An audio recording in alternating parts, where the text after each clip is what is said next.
oversee the administration of the college chapters here at AAF. And right now we have a little bit over 220 college chapters across the nation. And then I also oversee many of the general education services programs such as the NSAC, Ad Camp, and so on. So today we have Steve Hall here with us. He is from the University of Illinois, Urbana-Champaign. And what I would like to do is take a few minutes to introduce him to everyone. Steve serves in both a faculty and administrative capacity at the College of Media at the University of Illinois. He's a lecturer and the Director of Advertising Career Services for the Department of Advertising.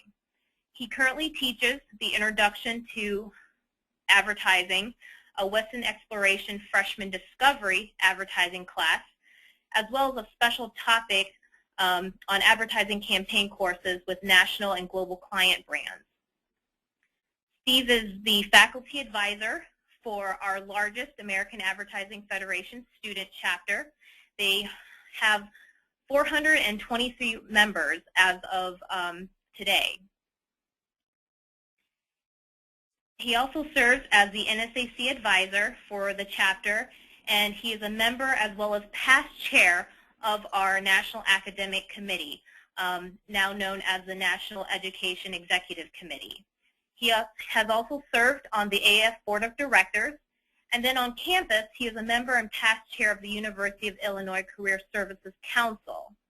He also serves on the campus-wide coordinating committee for Illinois leadership and is on the University of Illinois undergraduate subcommittee for campus discipline. So he's a pretty busy body at the University of Illinois. Steve is also an executive officer and treasurer of the College of Communications Alumni Board. Outside of academics, Steve loves golf, skiing at the Rockies, and Andy Warhol and classic rock and roll. He and his wife, Kristen, have 2 daughters in grade school, Madison and Kennedy. And then today, besides Steve Hall, he also has a few students joining him, and they will be also presenting some information on how to lead a successful college chapter.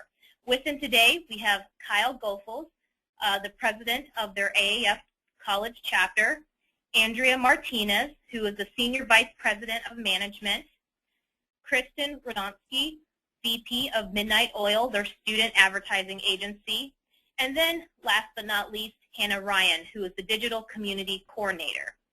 So without further ado, I hand it over to Steve Hall. Thanks, Melissa. So I thought, and welcome everybody. Thanks for coming today. I thought we'd start, we can't do our fancy slide transitions, so I'm just going to go low tech here with the webinar software. I thought we'd begin by asking a question, and I want you guys to ask yourself, why are you here? And I'm assuming it's to help students. It's to you may be here because you want to grow your chapter, you want to learn about things you can do to be more successful, or maybe get some ideas on what other chapters are doing. I know most faculty advisors like to share information about what they're doing. I know when I meet with other faculty advisors around the country, we're always kind of exchanging ideas. So I thought today, kind of the format today is I'm going to give you a bunch of examples of what we do, kind of how we do it, have the students chime in occasionally and give you their perspective on what they think makes it work. So, and I said students initially, but I'd also like to say, in other words, these are AAF members, right? You're here probably to understand how to let your membership get the most out of their experience. So you can either have members that are sad and dissatisfied, or as this little kid looks, or you can have members that are very excited and passionate about what they do. And I think, at least so far, we do a pretty good job of instilling passion within our organization. If you're out there enough in the industry talking to recruiters or industry people, The one word that they all seem to come around and say a lot is passion. They all want somebody with passion to work in the industry. So we try to cultivate that here at the University of Illinois, and hopefully today I'll be able to give you some ideas on how to do that. So the big question becomes, how do you make your members happy? And I really think that is a key to being a successful chapter. I'm going to frame my presentation today around the word connect, because I think the word connect, especially in today's digital social age, is about connectivity. It's about linking people in different ways to different things. So I chose kind of my theme today is connect, and I think most successful college chapters connect in a lot of different ways, and at least from our perspective, I think they connect to each other. I think there are ways to connect to industry. I think I'm going to give you some examples and talk a little bit about connecting to AAF National, which I sometimes think that a lot of chapters don't do enough, as well as communities and then ideas and opportunities. So I'd like to start with connecting to each other. And I think that's a good starting point. I think it's a place everybody can begin. And of course, the very first thing you really got to think about is recruiting membership. I remember when I took this over, I think it was 14 years ago, we only had 35, 37 members, and over the years we've grown it and kept growing it. We've really been anywhere between 350 and 500 members for probably the last 6 or 7 years. So, but recruiting is a very important component of our mission and our strategy as an organization. And basically, we go after anybody interested in advertising. I know most of the membership is advertising majors, and we have about 600 and some majors in our college. But you really do have to recruit outside that arena. You can go after marketing programs. I know everybody doesn't have. You might have journalism departments or mass communication departments, or be within business colleges. But really, you have to recruit from everywhere. And it's getting anybody interested in advertising, right? And to give you a couple of examples, this is one of the events that I'm sure most universities have an example of. We have what's called Quad Day, where a lot of student organizations compete for members, and there are about 1,000 registered student organizations on campus. So we're out there with 15,000 other people. But as you can see, there's a flow of traffic. It's really kind of standing out. It's branding yourself. Obviously, you can see that we really do take the time. We have some literature there that everybody can take with them. We have sign-up sheets that capture emails, phone numbers, and other their address information. So when at the end of the day, we really try to put together a spreadsheet and email everyone incredibly fast and welcome them and say thanks for stopping by our booth. As you can see, we take a lot of time with this image here to really talk to people and explain what we're about. And we have some of our officers, that's our NSAC chair, talking about NSAC and what the competition means. So we really try to engage students at a very personal level very, very early on. This is the first week of class when we do this thing. And every campus is unique. They all have different events, but really you should have a plan of attack, a strategy for kind of getting the word out that the organization exists. We do a lot of class announcements in just about every marketing, advertising, communications, speech communications class on campus. We go in and meet the faculty and really try to get the word out. We do some branding and other communications, but really trying to recruit members. So once you've done your big recruiting, and we recruit the entire year, when somebody joins, and I think this is extremely important, my advice is to treat them well. I think, again, cultivating a sense of belonging and a sense of value is very important in any organization, especially student organizations. So my advice, treat them well. And for example, we have a component within our organization called member relations. And within that, I'd like to show you a couple examples. We start out the semester, as soon as we capture the names, we do Quad Day. Very shortly after that, within the first couple of weeks of school, we have an information session for those students that seemed interested at Quad Day. And this is an image of, and we go through, and as you can see, I think this room capacity is probably 250 plus, and these are mostly people that haven't even joined yet. So we have a big information session. It's usually a packed house. As you can see, they're standing room only. And talk about what we do. And every chair, every vice president, every person gets up and kind of explains what benefits, if you think about us as a brand, what benefits we can offer. And this is our finance vice president, Carl, who's not with us today, but he's as you can see, he's talking about leadership and volunteer opportunities for these students to get involved and get engaged and at the end of the day build their resume and their career.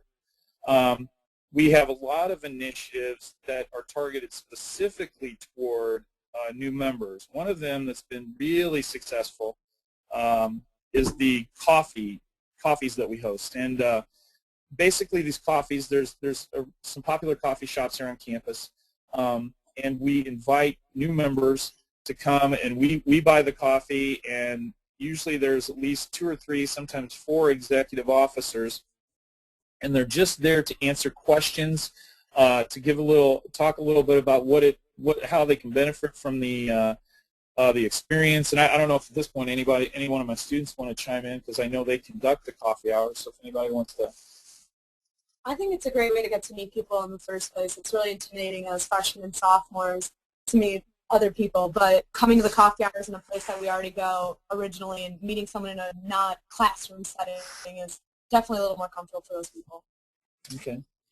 Yeah, and you see, like in the general meeting, how many people are there, and sure we explain how all the committees work and stuff like that, but I'm sure there's a lot of people have questions. So we'll bring all the exec members to these coffee hours and gives members a chance to find out more about the committees. Ask the questions they want to ask, so they don't have to stand up in front of 200 people.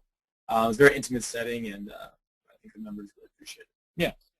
So we also have some mentoring. We're actually rethinking. We had an executive meeting the other night, and we're going to revamp and restructure our mentor program, even though it's successful. So we try to pair an upperclassman with a freshman or a sophomore, and really kind of pair them up so they can get advice, get information.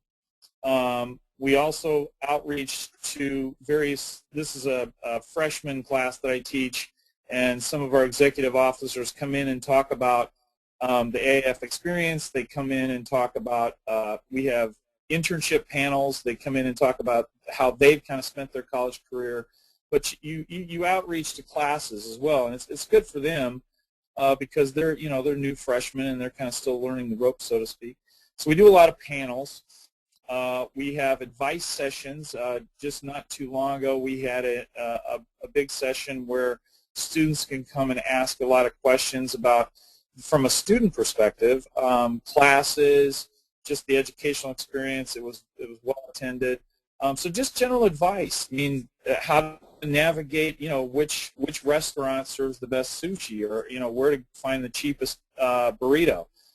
So really, it's trying to, again, bring them into a culture of belonging and inclusiveness, and we really try to stress that. So we also have, at the end of the year, have an awards ceremony where we recognize people that have worked hard, and it really is a way to reward people for contributing, and everything from creative to most valuable sophomore to most valuable exec officer. So we give a lot of different awards.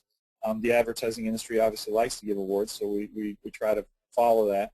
And then one of the things we do, it's not all professional. If you ask, as I say on the screen, if you ask them what's important, 99.9% of people in a university setting will say it's their friends. That's what's important to them. That's why Facebook's so successful. It's really about their friends. So we try to, both informally and formally, coordinate a lot of social activities that build relationships among students. So, that we go to restaurants and do burgers and nachos. We'll have informal gatherings. They'll do, as most students do, they will do bar crawls occasionally. And usually we brand the T-shirts. We have everything from multicultural dinners to holiday parties. That's obviously a bad sweater party, as everybody laughs. We even go out of our way to kind of organize sporting events. We'll make it affordable for people to. We've rented buses. We've been to Bulls games. We took the group to a Cubs game. As you can see, what the whole purpose here is to try to build relationships that will last. And that's them at Wrigley Field in the spring when it was really cold. They've even organized trips to comedy clubs. They've organized a big event every year is the barn dance that they host. And I might add, for the barn dance, they invite other members from campus, so it really is kind of a campus event. We've had everything from softball leagues to movie nights to broomball teams. I mean, so it really is, again, it's trying to bring them together and get to know each other, because they are going to lean on each other when they get out there in the industry.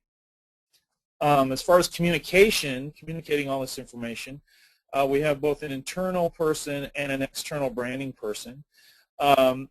We send a lot of emails. We have a person that's in charge of sending out emails. I'm going to give you an example, and this would be something that we send out where we recently, a couple of weeks ago, had BBDO Energy BBDO come in, and this was a reminder email that went out for them. It gives the link to the site. It talks about a networking social after the presentation. So, and then it talks about a Colin Harris campus presentation coming up. So, we also produce a document called Ad Buzz, which kind of is an industry news, what's going on newsletter.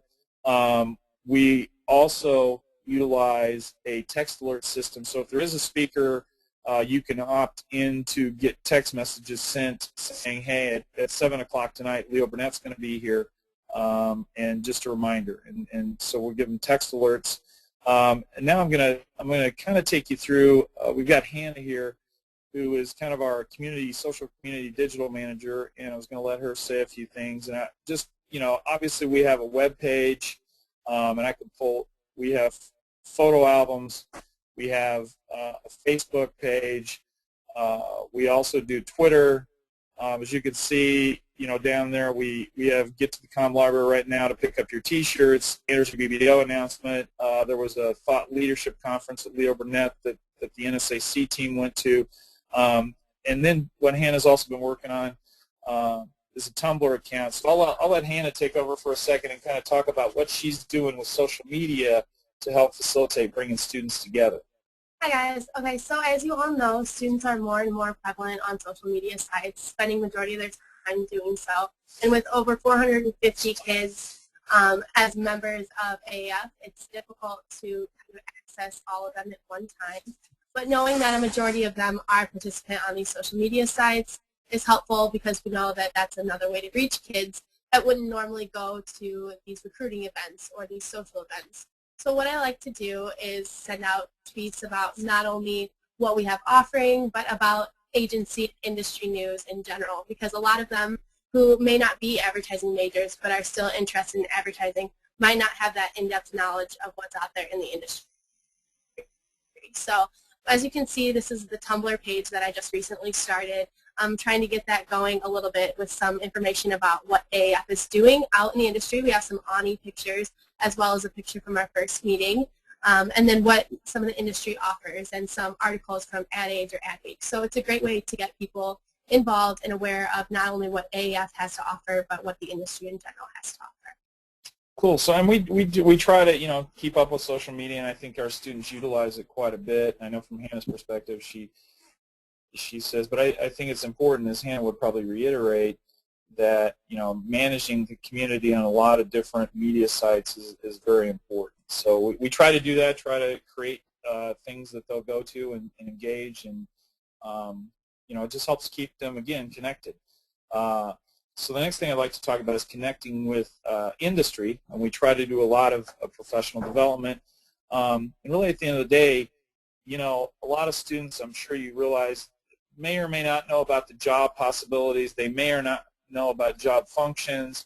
So we really try to engage, and I know this is a long list, but you know, if you're looking at the screen, I mean, we really do make a serious effort to engage all these areas, and we have people working in every corner of the industry, and I'm sure you guys do as well.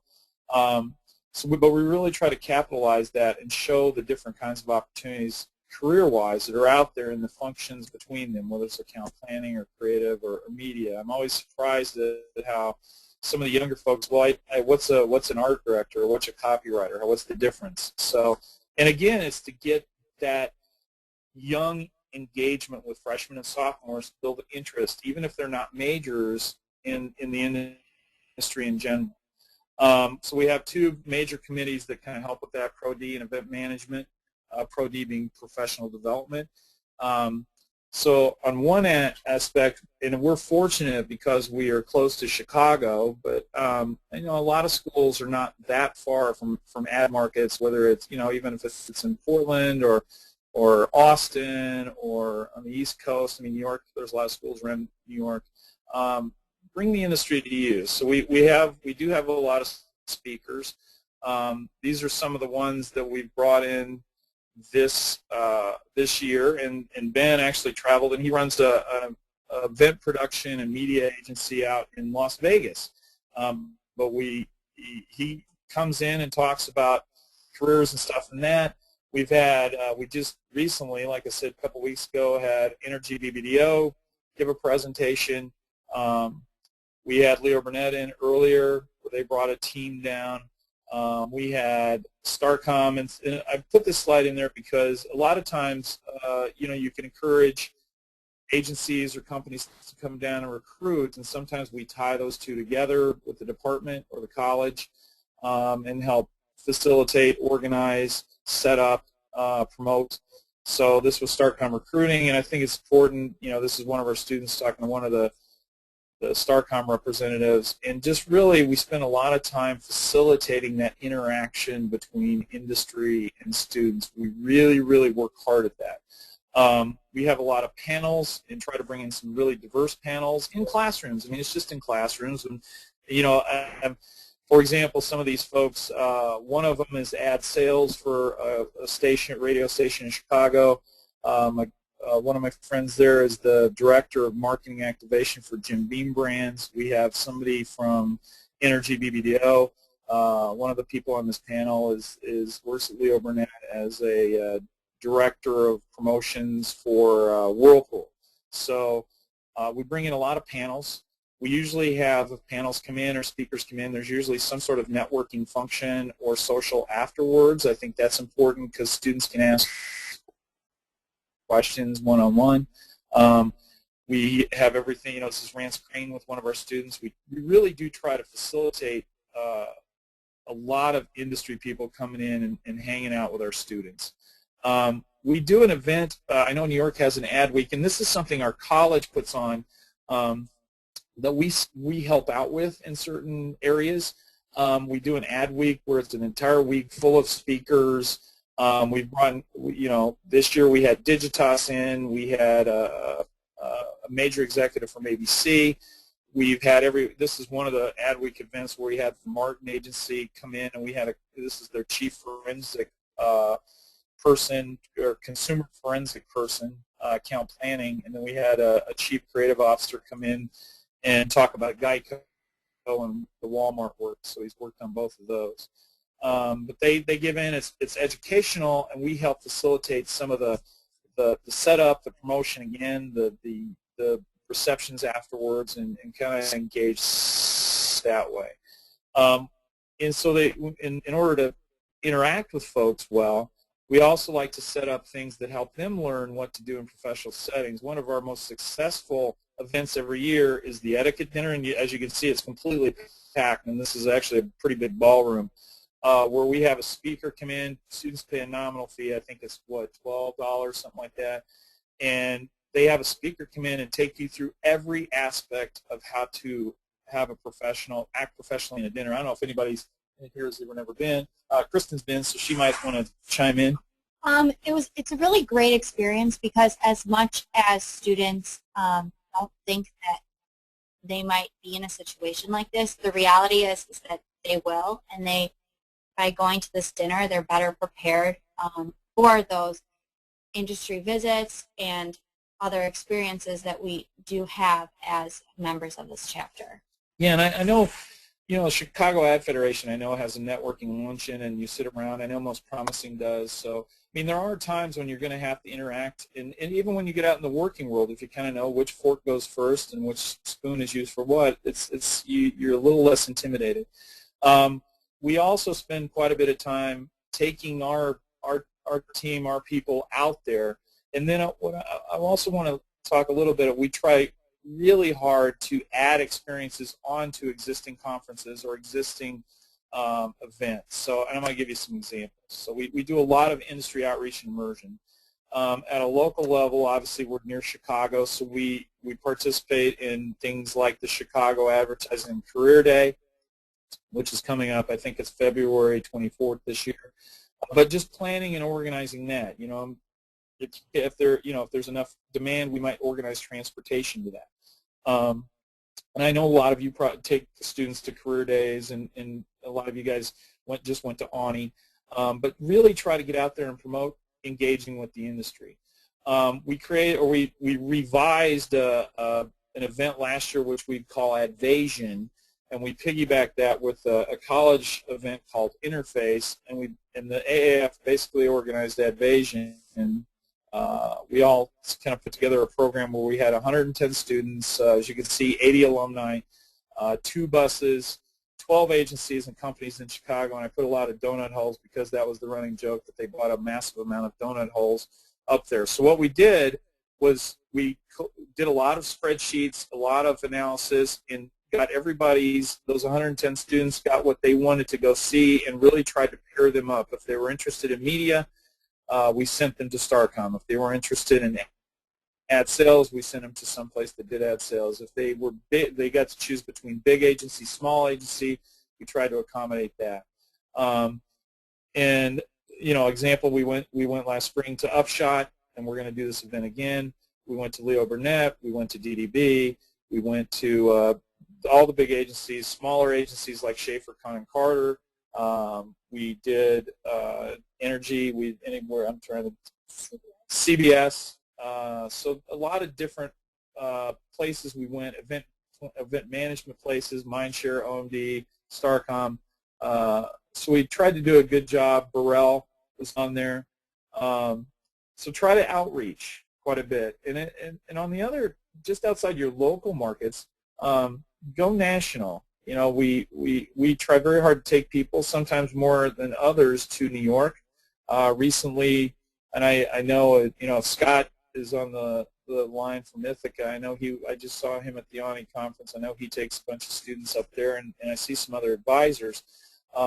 If you don't know about AWNI, it's a great conference. It's in New York. They host agency tours, reception, and a full day of professional development sort of stuff. And I'm going to get, they organized AWNI tours at places like Saatchi and Saatchi, Deutsch. This year we went to Zenith Optimedia. But my advice, if you're going to make the trip to New York, add experiences. Use your alumni networks, or reach out to people and make friends and add experiences. For example, this year, in addition to the AWNI event, which was Friday evening and all day Saturday, we've added, and I showed that was previous year, that's Katie Couric. We networked our way in to see Katie at CBS when she was doing it. That was a year and a half ago. But this year I wanted to point out, and in that I put that slide up there. Really use your resources. You can be amazed at how open people are to inviting you to their space. This year, in addition to the AWNI stuff, we went to Ogilvy.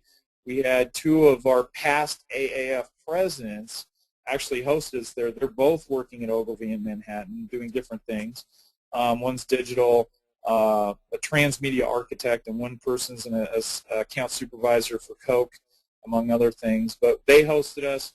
We went to another AAF pasta, and I was trying to reemphasize the importance of becoming a leader in AAF. In the middle, standing next to me, is one of our past presidents who was at McCann, and now she's at Kramer-Krasselt, New York. So she set up and organized the two guys on your left. They're both creative people, creative directors. She organized an entire panel with account planners, and all I really had to do was make a phone call and say, hey, can you host this? And, you know, that would be awesome. I'd love to have people there. Same way with another one of our folks at McCann Erickson. She put together an entire creative team for us and presented what creatives do, showed some work, gave us some perspective on the industry at McCann Erickson. We also talked to the guy on the far left. His name is Chris Mitchell. And this came from an informal conversation the day before, even the day before. We weren't even planning on going to NBC, and we had some free time on Friday morning, and I literally texted Chris about midnight, I think, 11:30 midnight, and said, hey, you know, the students really want to come by NBC. Can you help us out? And Chris was a major AAF player when he was younger, and he said, sure, bring him by. So they got to see the Saturday Night Live set, and he stuck around for about 20 minutes, a half an hour afterwards, and just answered questions for him. But it's about building these relationships that people feel like giving back. And a couple of them were here, and maybe they can add some insight to how they felt when they interacted with these alumni. So I think it was really encouraging to see alumni from years ago, maybe 5 or 6 years ago, and recent too, just that connection with Steve as well, not only AF, but Steve keeping in touch with them and getting us more opportunities. Being in New York was great, especially for me. It was my first time in the city.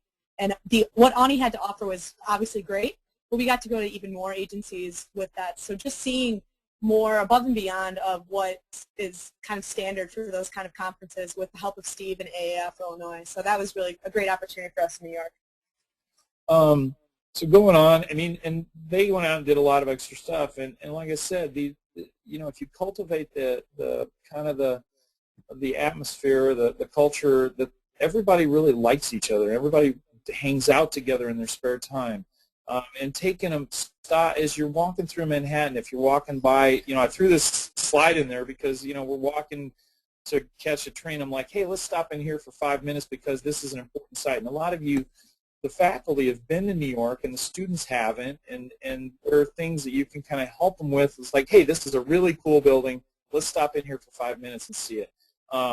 You know, that's actually Kristen, who's here in the room, and but even the little things, like, you know, it's a stupid slide, but even saying, hey, if you're in Manhattan, you need to go have, you know, roasted nuts at a little street food vendor. So, and she did, and I think they went there every half hour, if I'm correct. They're laughing, but they were overdosing on it. But it's the little things like that that bring them together.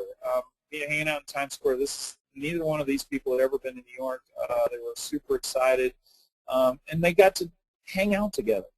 And just to run through quickly, we don't just go to New York. We create our own trips sometime. This one was to Minneapolis, where we go to places like Carmichael Lynch, and you know, interacting with alumni, you never know who you'll see. The person that coordinated this tour actually made it so Sasquatch came in and surprised all students. They had no idea he was coming in. He threw a bunch of beef jerky at. That's the senior planner or was the senior planner at Carmichael Lynch, and he just came in, and you know, they get a kick out of that. So trying to organize other things, even small agencies like Martin Williams, you know, going to big agencies like Campbell Methune. It's about organizing extra stuff. It's about taking an initiative, letting them organize, you know, hotels and lodging, and giving them responsibility and trying to connect. We've also done trips to Los Angeles. If you're not familiar with Los Angeles, they have a Think LA. We weren't able to go this year, but we were thinking about planning our own trip in the spring. They have a Think LA Career Days, which is really awesome. And I know most of the chapters are from Los Angeles or Northern California. But make the effort. I mean, you know, we organized a trip. We went to Champaign. This is a group, and this is a lot. There's a lot of officers in here and some general members. If you just look down this, if you look at, there's me and a student and the guy in the coat with the khaki pants. Because of that trip, a little over a year ago, Nick Saffone is now a copywriter within his first year out at Chiat Day working on Nissan. And if I had to tell, just say how important gaining leadership positions in AAF, we've got a past president there, and I'm looking down this row of students, and if I had to rattle off where people are working, Jason's working at Digitas, there's somebody working at Google, there's somebody working at Saatchi & Saatchi, there's 3 people at Starcom, there's somebody at a local SPM agency, there's a PR firm, there's somebody working at Draft, there's somebody working at Leo Burnett, 2 people at Burnett. So you see these trips really, they instill passion and they let people explore the industry. That's DDBLA. One of our AAF officers works at Universal Studios. We got to do that. So really, it's about tapping into these networks and really engaging people out there. Go virtual. I know a lot of you guys can't travel. I mean, I really make the effort to try and do it. But if you can't go places, can't have people in, Skype them in, and I know some of you are doing that already. So connect with the industry and add value to the student experiences. What a lot of people don't do, I think, very often, they don't interact enough with the national organization, and I think, there's a whole division of education services, that Melissa contributes a lot to. There's a lot of things that they do that as a member of the National Executive Committee, the National Executive Education Committee, I see chapters that don't necessarily engage or take advantage of some of the stuff that the National does. So you're part of a trade organization, really use it. And everybody does NSAC. We have about 40 to 50 people every year, but it really is a very small part of our overall organization.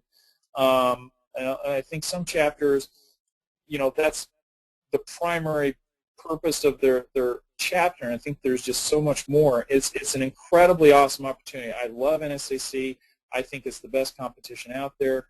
But again, one of the title of this talk is Beyond NSAC. It's everybody. It's a great thing, and it adds incredible value to your resume and your college experience. But it's not the only thing you can do. I know a lot of people should, but don't apply for the Home Depot Most Promising Minority Student Scholarship. It's a major monetary award. University of Illinois partnered to pilot last summer Ad Camp in Chicago. They've added, as you can see, Washington, D.C. This year, Howard. I think they're going to do, so we're piloting another program.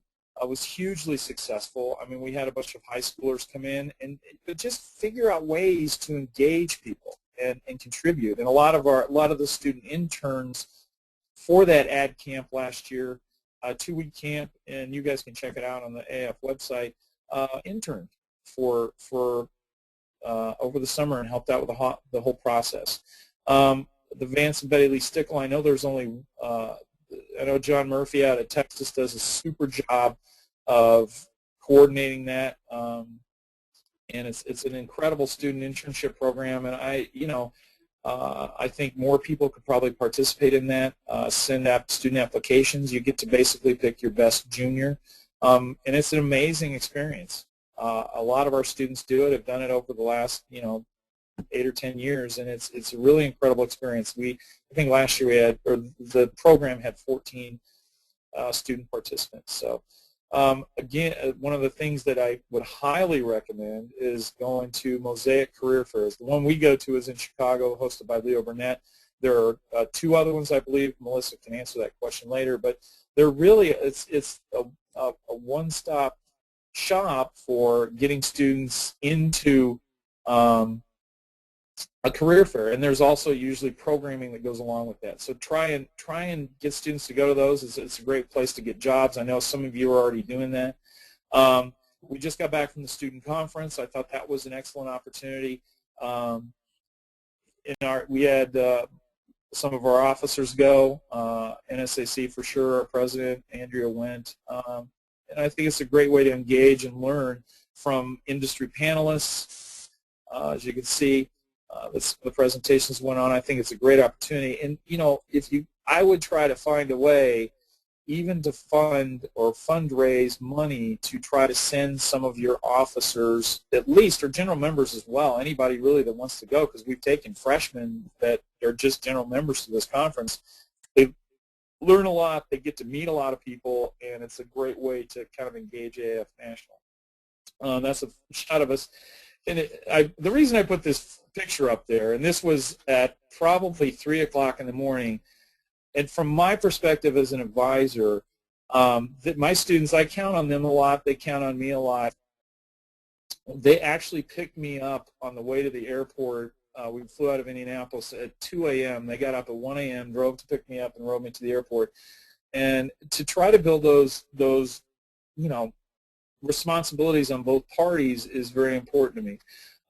You know, so we got to do some stuff outside.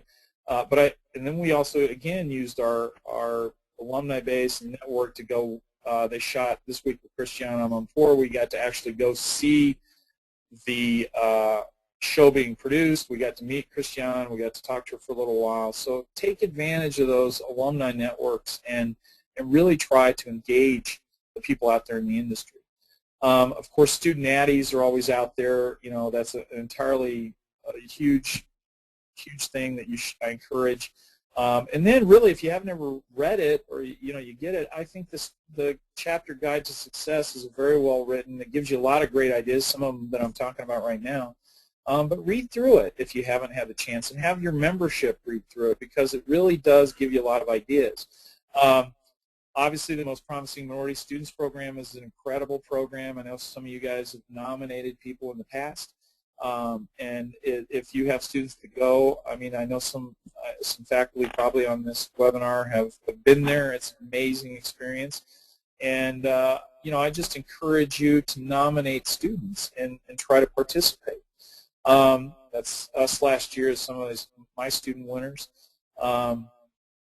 Also, I encourage you guys to send, you know, if you win if you win your district and go to nationals, that's one thing with NSAC, and you usually take a lot of your team members. But I would encourage even your non-NSAC people, or even if you don't have a team going, to go to the nationals. I was going to let my president, Kyle, who went last year, tell you a little bit about what he got out of it. And I just think your officers and you as faculty, in fact, can get a lot out of the national conference, which is in Austin, Texas this year. That was last year's program.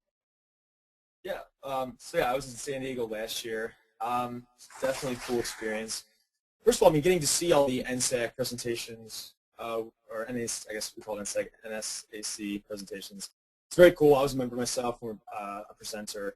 So unfortunately, we didn't get there, but to see all that laid out and see what the other teams have done was very interesting. But I think the most valuable part was kind of meeting students from across the nation. And I found that I ended up going alone, so I had no choice but to talk to people. But I found when I was talking to these students from different schools, we found ourselves just comparing our chapters and like different functions we do, which sounds kind of dorky, but that's what we ended up talking about. It was really interesting to see what other schools do with their chapters.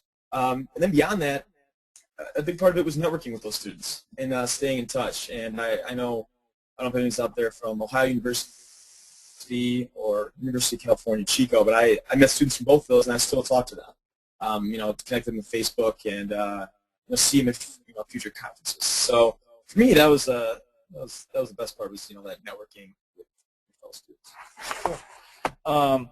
So yeah, so I'm going to run through this quickly. I know we started a little late on the webinar, but I'd like to talk a little bit about communities, and I showed this Beatles Help. I mean, I have found not only do you feel good about philanthropy and public engagement, but that's become a huge part of our organization. Like I said, NSAC is a very small component of our overall organization. And I'd like to just run through some quick examples of and it's a great resume builder, especially for young people, but it also makes you feel good about giving back to your communities.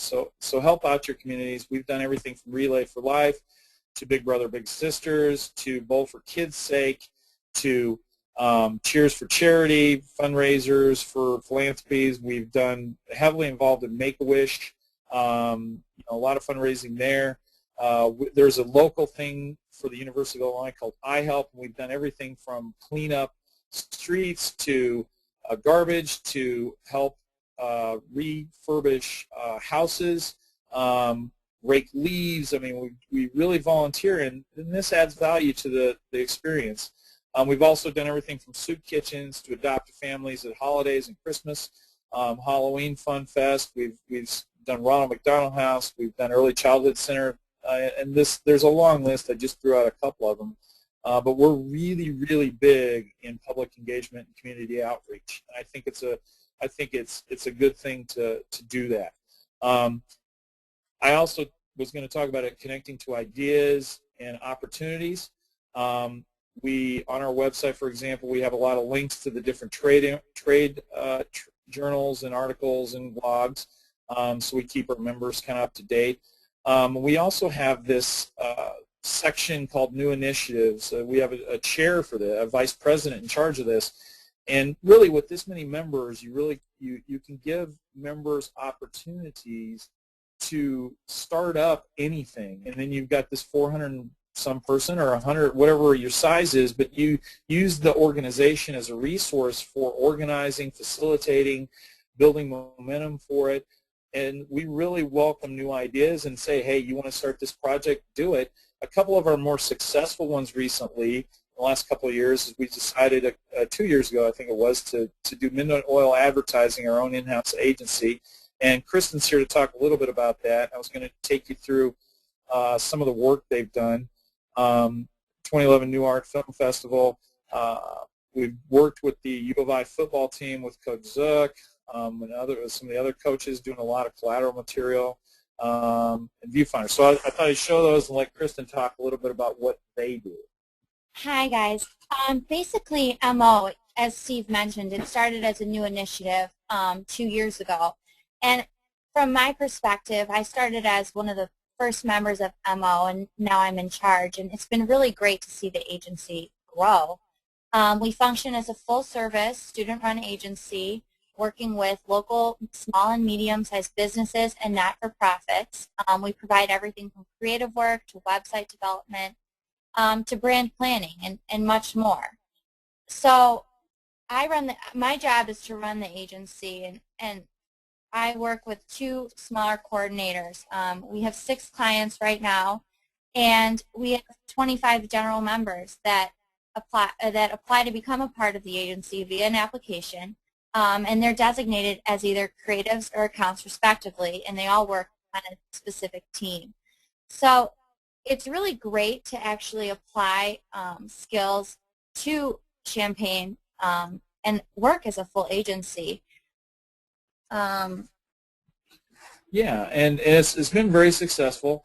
We also have, and Chris might want to talk to this too, so you've got this application. This is kind of our top tier in-house agency. We also have what is called On the House, which is our very large, and I'll let Kristen tell you a little bit about On the House. On the House works very similarly to Midnight Oil, except for instead of working with Champaign businesses, they work with student organizations.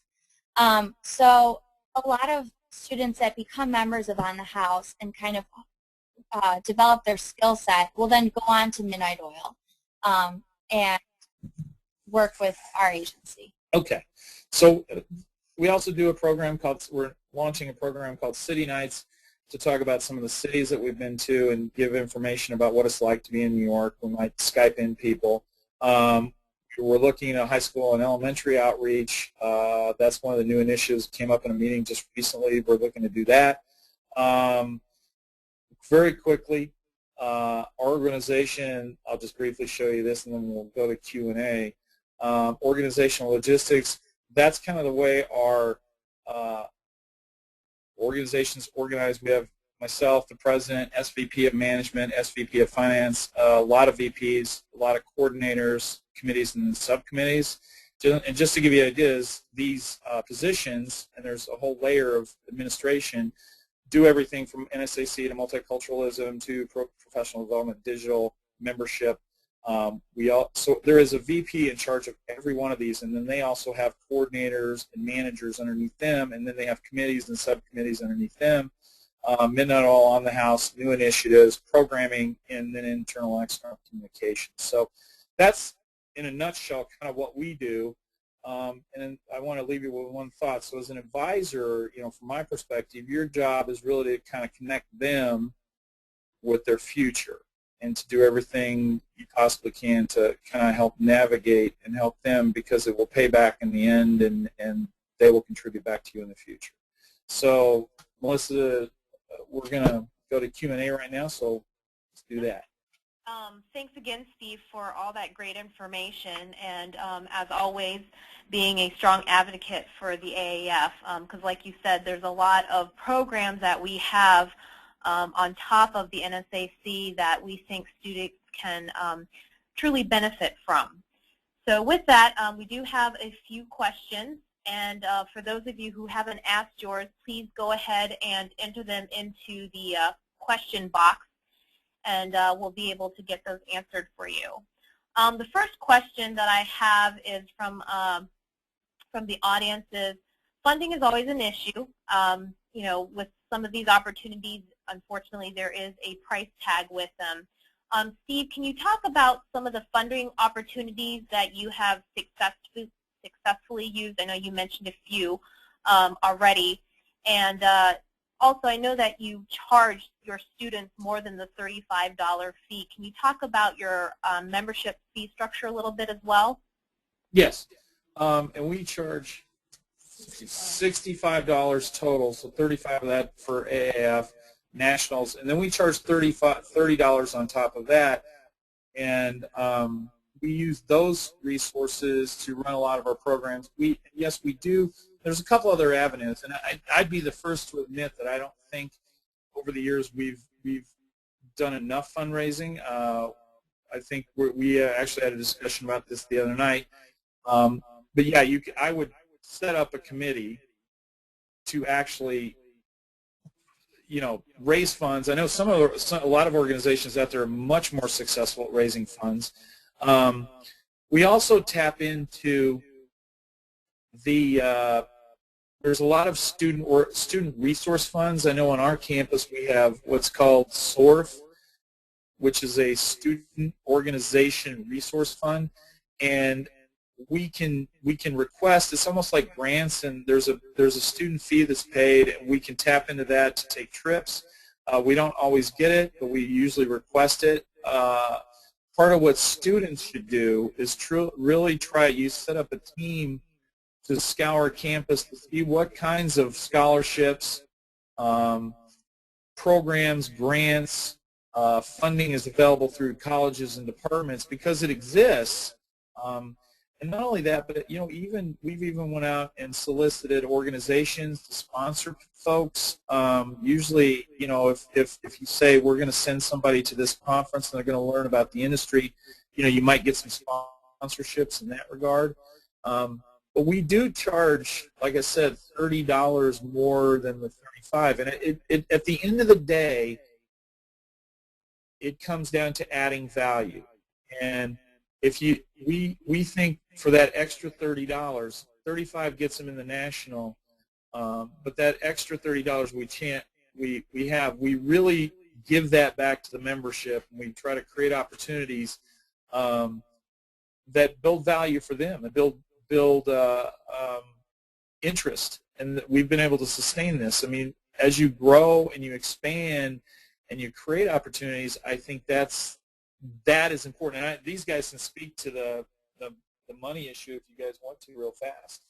Absolutely. I think that a lot of times with the dues that we do pay, some students might say, oh, what's that for? But I think that by the end of the first semester already, you see what that goes into, whether it be our social events, or even we actually make T-shirts for every member.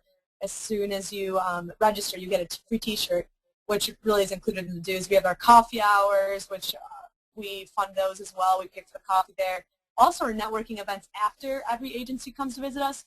We have pizza and we get some drinks with the agency, so that's all funded by us. So I think that already, just in the few short months that we've had our first year of AAF here, they've already seen the return on that, and we have a lot more in store next semester.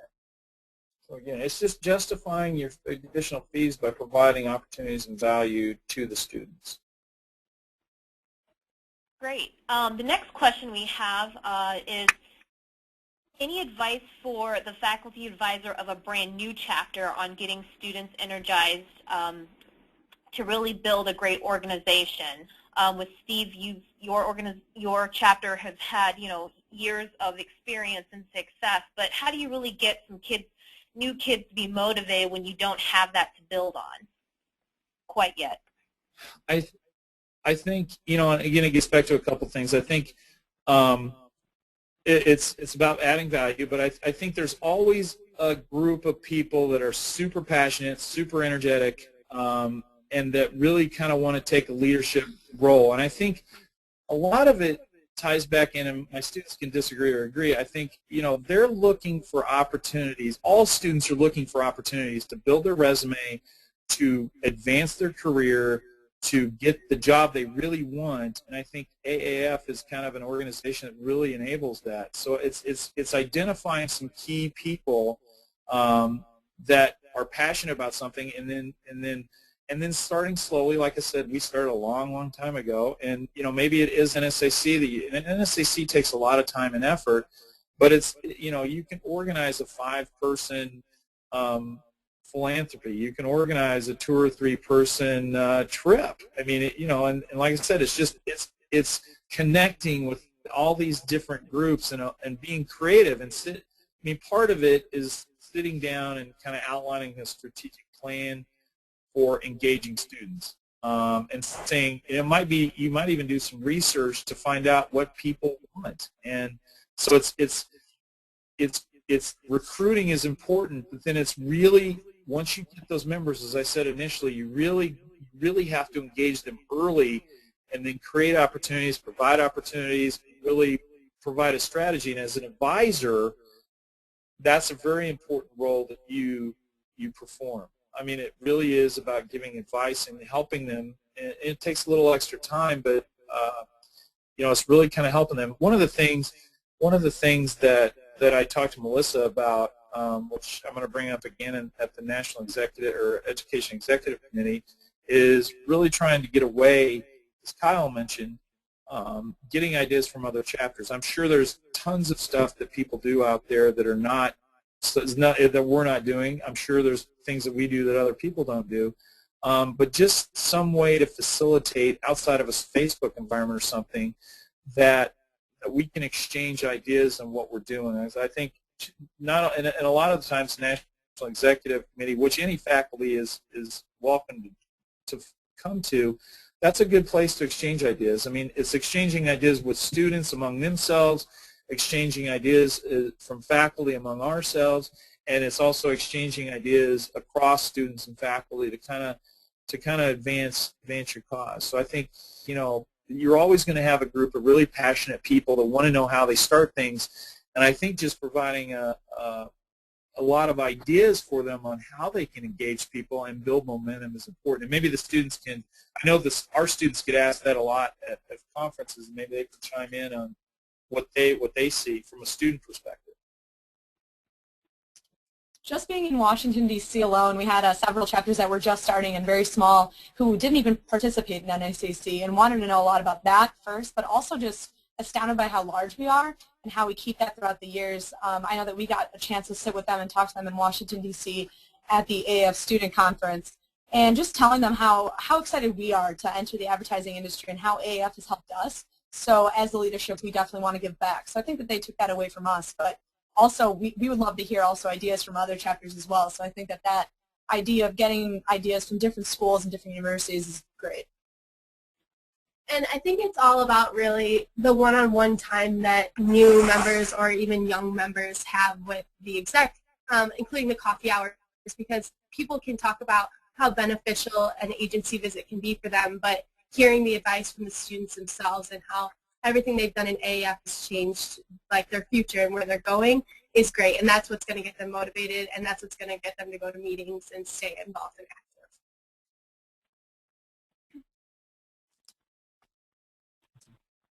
Okay. Going back to what Steve had mentioned about exchanging ideas on how to expand our college chapters across the nation, AAF has started on the members-only site a faculty toolkit, and so we're still developing subsections of it, but eventually it will be kind of a go-to resource for all of our faculty advisors to reach out to other faculty advisors as a community, and there'll be resources such as, teaching tips within their classroom, to what are the trends in advertising education. Obviously, we've already launched the webinar series, and then as Steve has said, we're going to move forward in creating another subsection where it will, promote ideas on how to, fundraise and how to lead a successful college chapter on top of the booklet that we provide to schools who are interested in starting an AAF chapter that we use for recruitment purposes. Another question in the audience, one of our faculty advisors, his chapter is currently going through some growing pains from quick expansion. His question is, having as many members as the UIC chapter has, how do you guys structure your events, such as agency tours?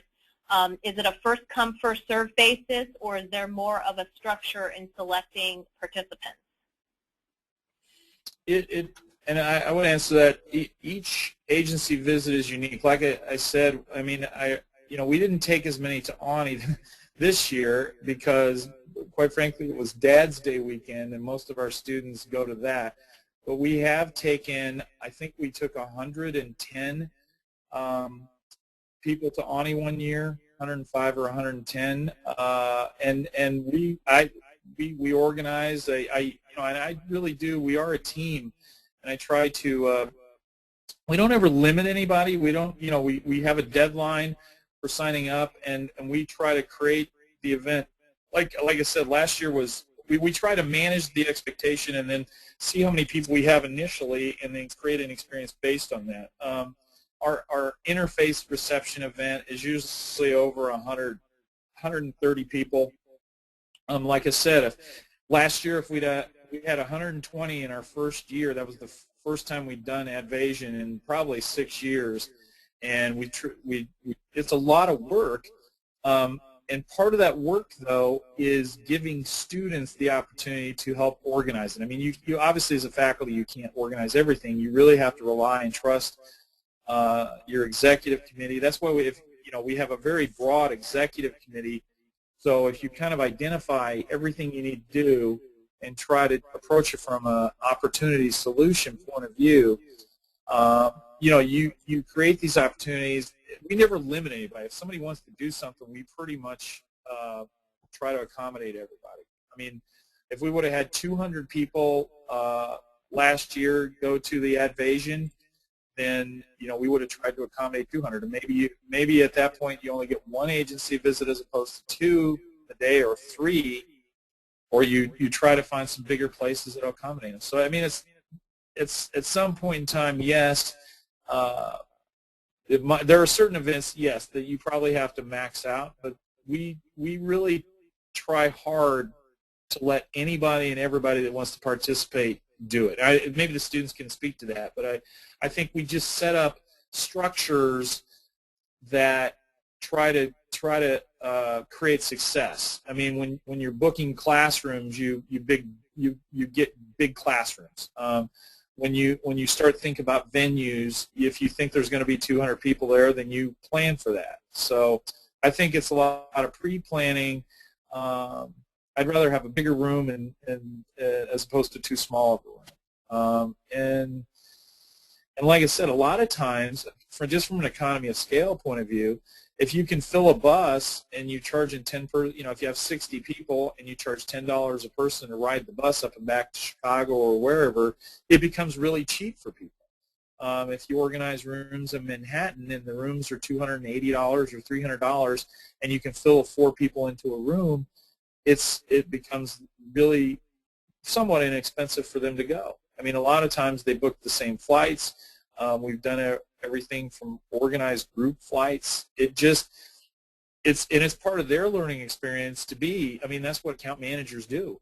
And when they're putting it on the resume, and they're talking about their experience, and they can say, you know, I managed a group of 100 people that were on the House committee, or I oversaw an ad agency of 25 people, or you know, Andrea can say, well, I organized and facilitated the logistics for a 120-person trip to Chicago. I mean, they add value to their experience, their career development, and you know, you learn to trust them and work with them.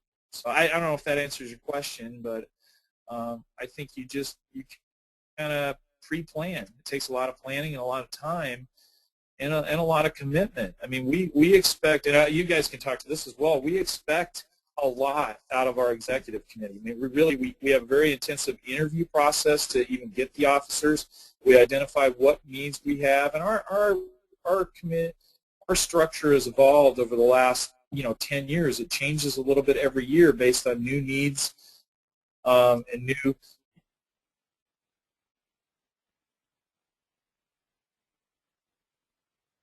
Hello? Hello?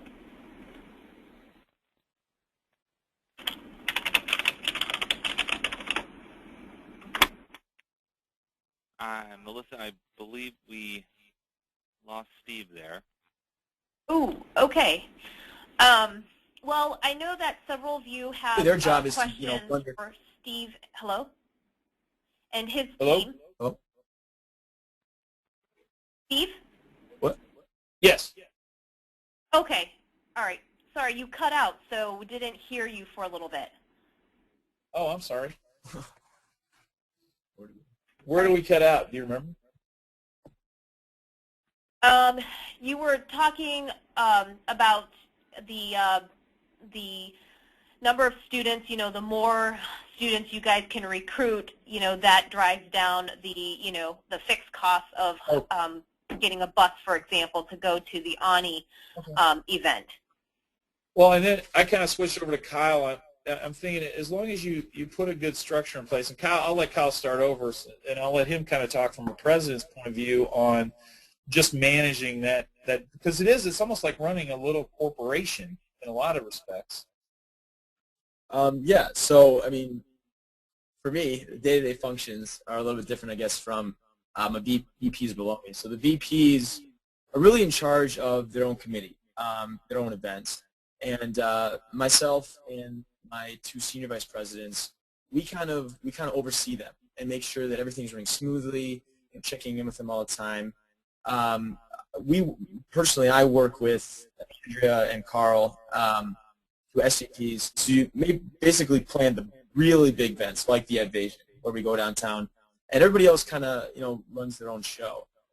So it's really important for me to stay in contact with the exec board. Our exec board is big in itself, about 25 members or so. But it's also important for me to, be that liaison to the members too.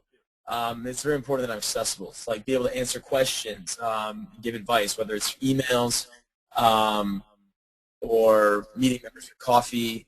And one problem you can have with a really big chapter is that the exec can start to seem distant and seem kind of exclusive. So I kind of serve as that, I guess, liaison or connection between the chapter. And going with keeping tabs on exec, it keeps everybody accountable too. When you have a 25-person executive board, it's important that I'm able to check up with everybody and make sure that they are on task with everything we've been talking about.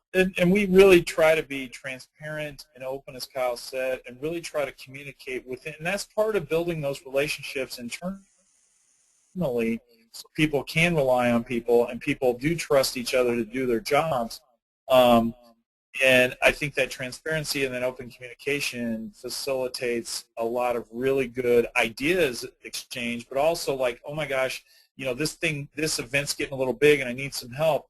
And it's really easy to pull people over to kind of help out and give them responsibility and hold them accountable. I mean, we have meetings and everybody has to give reports on, hey, what are you doing? What's new? What are you doing? What have you done?